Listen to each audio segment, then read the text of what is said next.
कैसे हैं आप लोग? बेटे आज हम स्टार्ट करने जा रहे हैं बिजनेस स्टडीज क्लास 12th और आज है हमारा लेक्चर 3rd। कंट्रोलिंग चैप्टर का लेक्चर 3rd हम आप लोग आज कर रहे हैं आप लोगों के साथ, और इसमें दो बड़ी ही इंपॉर्टेंट टॉपिक आपके साथ डिस्कस करूंगा मैं। फर्स्ट टॉपिक तो है आपका लिमिटेशंस ऑफ कंट्रोलिंग, करेक्ट। ये हमारे फंक्शंस में एक ऐसा अकेला फंक्शन है जिसकी लिमिटेशंस भी हैं, तो लिमिटेशंस बहुत इंपॉर्टेंट है इसके एग्जाम पॉइंट ऑफ व्यू से। तो लिमिटेशंस ऑफ कंट्रोलिंग और साथ ही साथ फीचर्स ऑफ कंट्रोलिंग, करेक्ट। तो चलिए आते हैं आज के लेक्चर पे। बेटे अगर आप लोगों को ये जो लेक्चर आप लोग देख रहे हैं या इससे पहले के जो भी लेक्चर हैं आप वो देख सकते हैं, वो आपके लिए फ्री अवेलेबल है। लेकिन अगर आप और एक्स्ट्रा चीज़ें करना चाहते हैं तो आप मुझे ईमेल कर सकते हैं मेरी आईडी पे, और आप लोग पेड बेसिस पर भी हमारा सब्सक्रिप्शन परचेज कर सकते हैं। हमारा पेड कोर्स भी अवेलेबल होता है जिसमें केस स्टडीज़ भी एक्स्ट्रा होती हैं, टेस्ट सीरीज़ होती है, क्वेश्चन पेपर डिस्कस होते हैं, तो उसमें काफ़ी सारी चीज़ें एक्स्ट्रा होती हैं और बहुत ही मिनिमम कॉस्ट पर वो बच्चों के लिए अवेलेबल है। तो चलिए आते हैं आज के लेक्चर पे, lecture number 3rd, limitations and features of controlling.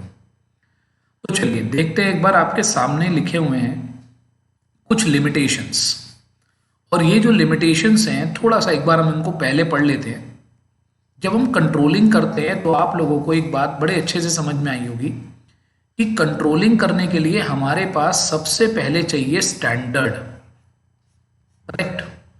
Standard हमें बनाना पड़ेगा, स्टैंडर्ड कि भाई हमें क्या चाहिए और एक्चुअल हमें क्या मिला, और दोनों को कंपेयर करना। तो सबसे पहला काम है स्टैंडर्ड बनाना, जो मैं एक एग्जांपल लेकर आपके साथ चल रहा था कि हमें एक महीने में 1 मंथ में हमें 1000 शर्ट्स बनानी है। अगर आपने पिछले लेक्चर नहीं देखे तो प्लीज़ ज़रूर देखिएगा। बेटा देखिए ये यूट्यूब के कोई ऐसे वाले लेक्चर नहीं है जो आप एक ही बार में मैं पूरे लेक्चर में सब कुछ बता दूं। यहाँ बाकायदा जैसे आपको क्लासरूम में पढ़ाया जाता है वैसे ही एक एक करके आपको लेक्चर आगे बताए जाते हैं, और हर एक टॉपिक को डिटेल में यहाँ डिस्कस करते हैं। लास्ट में एक हमारा 0 लेक्चर भी होता है, उस 0 लेक्चर में हम पूरे चैप्टर की ब्रीफिंग देते हैं। तो ये कनेक्टेड होते हैं सारे चैप्टर। तो देखें जरा, तो 1 मंथ में हम 1000 शर्ट बनाने का हमने स्टैंडर्ड बनाया था। तो बेटे सबसे पहली दिक्कत तो यही है कि ये डिसाइड कैसे करें हम, ये हमने कैसे डिसाइड करा कि हम 1000 शर्ट बनाएंगे, ये स्टैंडर्ड कैसे लें। तो पहली दिक्कत तो यहीं आ जाती है। फिर दूसरा है little control on the external factors. बेटे हमारी परफॉर्मेंस के ऊपर बहुत सी एक्सटर्नल चीज़ों का भी इम्पैक्ट पड़ता है। आप सपोज करिए आपने तो डिसाइड करा था एक महीने में 1000 शर्ट बनाएंगे, और बेटे कोविड हो गया, ठीक, कोविड की वजह से लॉकडाउन लग गया, तो ये बताओ आपका टारगेट तो खत्म हो गया ना, आपका स्टैंडर्ड तो खत्म हो गया। अभी कैसे अचीव करोगे इसको। तीसरा आता है रेजिस्टेंस फ्रॉम द एम्प्लॉय। बेटे रेजिस्टेंस का यहाँ पर मतलब है अपोज करना, ठीक, अपोज करना। वैसे आप लोग बहुत अच्छे से समझ पाएंगे इसको। आपके पेरेंट्स भी आपको कभी कभी कंट्रोल करने की कोशिश करते हैं, कुछ बुरा नहीं है उसमें। जब आप पेरेंट्स बनेंगे आप भी करेंगे ऐसा ही। कुछ चीज़ों पे वो आपको टोकते हैं, कहते हैं, समझाते हैं, लेकिन आप उसका अपोज करते हैं, ठीक। तो हम लोगों का नेचर है, ह्यूमन नेचर है कि हम किसी से कंट्रोल नहीं होना चाहते, हम उसको अपोज करते हैं कि नहीं भाई हमें क्यों कंट्रोल कर रहे हो आप। तो रेसिस्टेंस होती है एम्प्लॉयज़ की तरफ से। कॉस्टली अफेयर है, महंगा है, पैसे खर्च होते हैं, क्योंकि जो लोग कंट्रोल करेंगे आपको सुपरवाइजर रखने पड़ेंगे, आपको फॉरमैन रखने पड़ेंगे, आपको डेली चार्ट्स बनाने पड़ेंगे, परफॉर्मेंस एनालिसिस करनी पड़ेगी, तब जाके आपको पता चलेगा कि भाई एक्चुअल में क्या था, स्टैंडर्ड क्या था, और डेविएशन कितना आया, कितना काम हुआ, कितना नहीं हुआ। तो खर्चा होता है इसमें। अब आते हैं इसको फटाफट से डिस्कस करते हैं।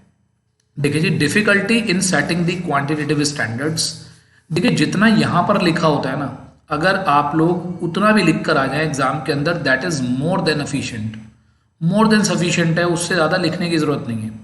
और हाँ, हेडिंग कभी मत चेंज करिएगा। जब आप CBSE का एग्ज़ाम लिखने जाएं तो हेडिंग कभी मत चेंज करिएगा। ये हेडिंग NCERT की ही हेडिंग है, अंदर का थोड़ा बहुत चेंज कर दो कोई बात नहीं। देखिए तो सबसे पहली डिफिकल्टी कि हम स्टैंडर्ड कैसे बनाएं, तो देखें, control system loses some of its effectiveness when standard can not be defined in the quantitative terms. कुछ चीज़ें क्वांटिटी की फॉर्म में हम डिफाइन कर ही नहीं सकते। आप किसी का हार्डवर्क, किसी की ऑनेस्टी, डिसऑनेस्टी, कुछ ऐसी चीज़ें हैं जिन्हें हम क्वांटिटी की टर्म में मेजर नहीं कर सकते। तो कभी कभार हमारे सामने दिक्कत आ जाती है कि हम स्टैंडर्ड को क्वांटिटी की टर्म में कैसे कन्वर्ट करें। ये हमारी पहली लिमिटेशन है। Little control on the external factors, जैसा कि अभी मैंने आपको बताया। Generally an enterprise can not control external factor, जैसे कि सपोज करिए गवर्नमेंट ने टैक्स लगा दिया, लॉकडाउन हो गया, स्ट्राइक हो गई, करेक्ट। ऐसी बहुत सी चीज़ें हैं जो हमारे बिजनेस पर नेगेटिव इम्पैक्ट डालती हैं, such as government policy, technological changes, competition etcetera. तो कुछ भी हो सकता है, उन चीज़ों पर हमारा कंट्रोल नहीं है। रेसिस्टेंस फ्रॉम द एम्प्लॉयज, यहाँ चलो मैं आपको एक बड़ा छोटा सा एग्जाम्पल देता हूँ। फॉर एग्जाम्पल, हमारी ऑर्गेनाइजेशन ने सारी जगह सीसीटीवी कैमरा लगा दिए, कंट्रोलिंग करने के लिए लगाए कि देखें भाई लोग क्या करते हैं।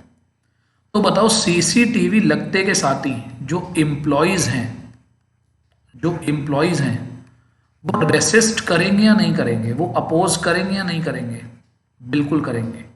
कहेंगे अच्छा तुम्हें हमारे ऊपर भरोसा नहीं है, हम इतनी मेहनत करते हैं तुम्हारे लिए, इतना मेहनत से अपना पसीना बहाते हैं और तुम्हें हमारे ऊपर भरोसा नहीं है, तो हमारे लिए सीसीटीवी लगवा रहे हो, हमारी निगरानी कर रहे हो, हमारी जासूसी कर रहे हो, तो चिढ़ जाएंगे वो।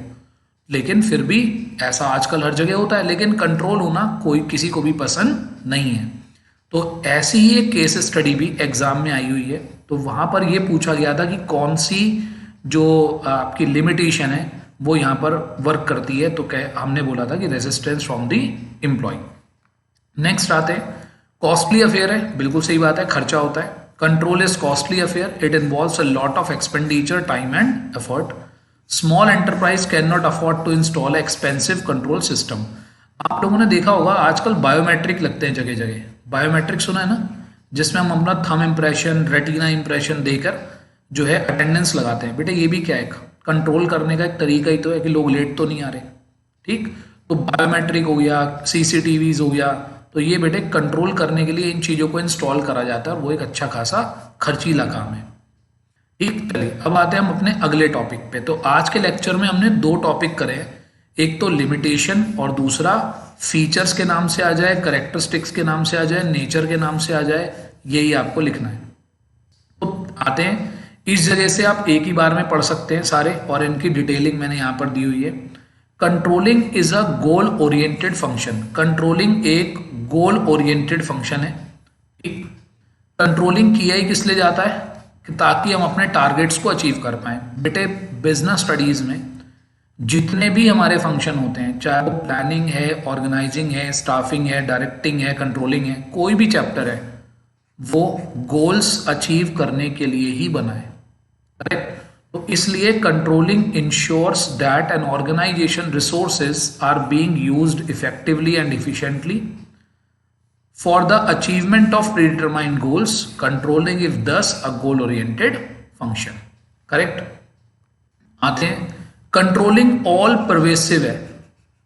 बेटे परवेसिव का मतलब होता है एवरीवेयर, हर जगह, यानी कि कोई सा भी लेवल हो, चाहे तो टॉप लेवल हो, मिडिल लेवल हो, लोअर लेवल हो, ऑर्गेनाइजेशन के हर लेवल पर कंट्रोलिंग होती है। और हर एक टाइप की ऑर्गेनाइजेशन में, एवरी टाइप ऑफ ऑर्गेनाइजेशन, हर जगह कंट्रोलिंग होती है। क्या आपके स्कूल में कंट्रोलिंग नहीं होती? 101% होती है। कंट्रोलिंग हमने पहली बार सीखी स्कूल में थी, देखी भी स्कूल में थी, ठीक। तो परवेसिव फंक्शन है, हर टाइप की ऑर्गेनाइजेशन में होता है, चाहे वो आपकी फैमिली क्यों नहीं है, आपकी फैमिली में भी कंट्रोलिंग होती है, आपके स्कूल में भी कंट्रोलिंग होती है, हर जगह कंट्रोलिंग होती है। तो controlling is a pervasive function. Next आते हैं, ये वेरी इंपॉर्टेंट पॉइंट है, लेकिन अगर कोई बच्चा सपोज करिए 2022 या 2021 वाली बात करें हम, 2 ईयर की, तो इससे रिलेटेड क्वेश्चन एक टॉपिक है जो हमारे सिलेबस से डिलीट हो गया है। तो controlling is a backward looking as well as forward looking function.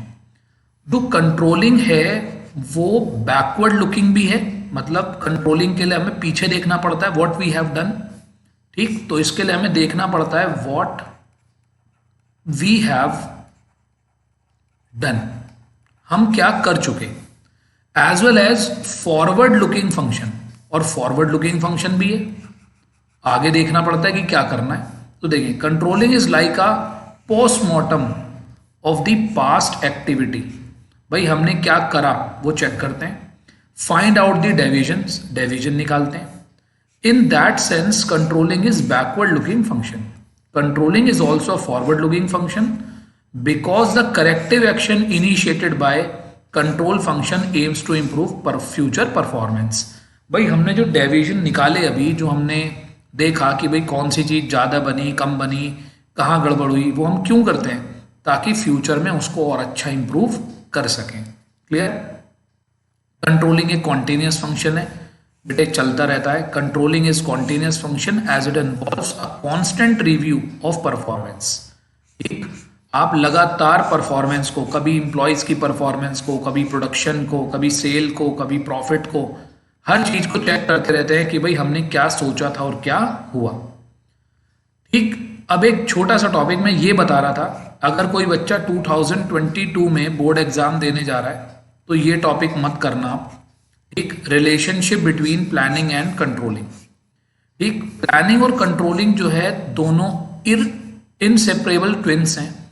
Planning में हम ये डिसाइड करते हैं कि स्टैंडर्ड क्या है, और कंट्रोलिंग में हम स्टैंडर्ड और एक्चुअल को कंपेयर करते हैं।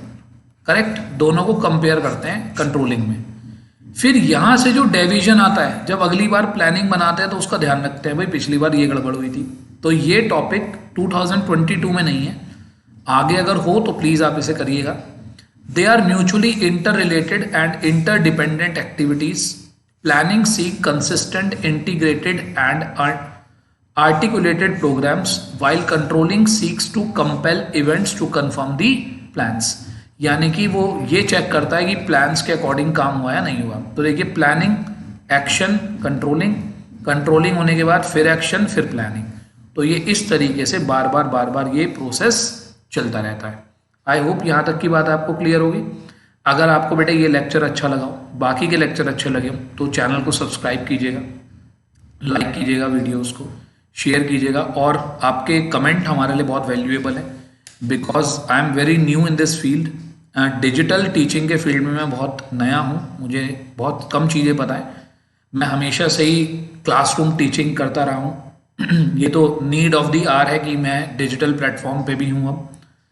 तो 14 ईयर से मैं ऑनलाइन ना पढ़ाकर हमेशा से क्लासरूम टीचिंग ही की है। तो अगर कोई आपकी तरफ से कोई सजेशंस हों तो प्लीज़ वो भी दीजिए, क्योंकि जो यंगस्टर्स हैं वो बहुत अच्छा जानते हैं टेक्नोलॉजी को, और हम अपनी क्लासेस को कैसे इम्प्रूव कर सकते हैं और अच्छी चीज़ें हम इसके अंदर कैसे ला सकते हैं। आप बताइए, आपके सजेशंस वेलकम है। Thank you, have a nice day. यहाँ तक की क्लास अगर आपको अच्छी लगी हो तो प्लीज़ चैनल को सब्सक्राइब कीजिएगा और अपने कमेंट्स दीजिएगा। Thank you, have a nice day.